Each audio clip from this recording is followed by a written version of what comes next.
আসসালামু আলাইকুম প্রিয় দর্শক, আজকে আপনাদেরকে আরেকটি প্যানেলের ভিডিও নিয়ে হাজির।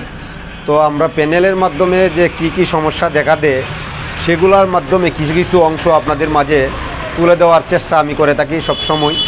তো আজকে আপনাদেরকে কি বুঝাবো এই প্যানেল দিয়ে আপনারা কিন্তু অবশ্যই দেখলে কিন্তু আপনারা বুঝতে পারবেন যে ওই সমস্যাটা আপনারও প্যানেলের মাধ্যমে আছে কি না, সেটা কিন্তু এই ভিডিওর মাধ্যমে আমি তুলে ধরতে যাচ্ছি। তো আপনারা লক্ষ্য করে দেখুন, আপনারা যারা বলে থাকেন যে আমাদের প্যানেলের মাধ্যমে আমরা যে ভোল্টেজটা পাওয়ার কথা সেটা পাই না, আমাদের ব্যাটারি চার্জ হয় না।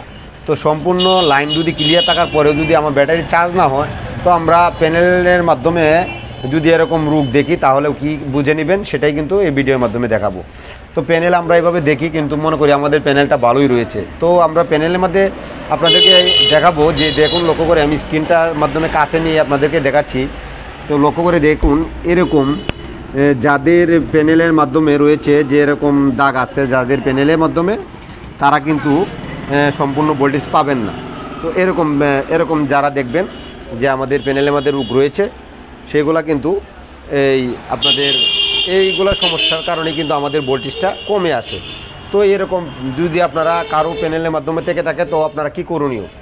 আসলে আপনাদের কিছুই করণীয় থাকবে না, সেটা কিন্তু আপনাদের যা আছে সেটাই চালাতে হবে। তবে যদি আপনার এই প্যানেলটা দেখা যাচ্ছে আমার 80 ওয়াট, তো আমি 80 ওয়াটের সাথে 80 এম্পিয়ারের একটা ব্যাটারি আমি ব্যবহার করতেছিলাম। তো সেটা আমি কি করব, যে এটার সাথে যেহেতু এটা 80 ছিল, আমি এটার মাধ্যমে সাইডের একটা ব্যাটারি লাগাই দিব, বা 40 একটা এম্পিয়ারের একটা ব্যাটারি লাগিয়ে দিব, যাতে ওইটার ভোল্টেজটা যেহেতু কমে গেছে আমার ব্যাটারিটাও ভোল্টেজটা কমাইয়া দিতে হবে। তো আজকের মতন এখানে ভিডিওটা আমি শেষ করতে যাচ্ছি। আসসালামু আলাইকুম।